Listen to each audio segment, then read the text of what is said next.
Wala guys, paksiw na tilapia. Nandiyan na lahat ng mga ricado guys. Bawang, sibuyas. Tapos, ano nilalagay mo? Dahon ng sibuyas guys. Tapos yung may sili, ayan.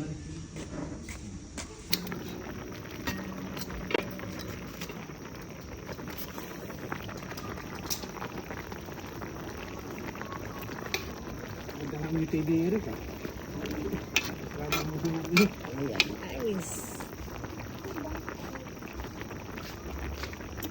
Sarap. Sarap ng ano guys. Sarap ng paksiw. Pagkakaluto natin sa paksiw guys. Ayan. Ready to serve na po ang ating paksiw na tilapia guys. That's it.